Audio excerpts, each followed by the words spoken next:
all of you struggle that when I sit for meditation, when I do a particular puja, or when I do a chant, my mind is wandering here and there. This is the prana which will give you the anchor. If you have lack of prana vayu, then you cannot be anchored. And second, you will never be content.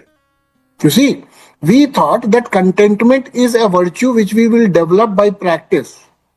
The one who has high prana is content. The one who lacks prana is not content. And this particular vayu is connected with air element. Okay. So Tattva Shakti Vigyan followers understand all the aspects that air brings in their lives.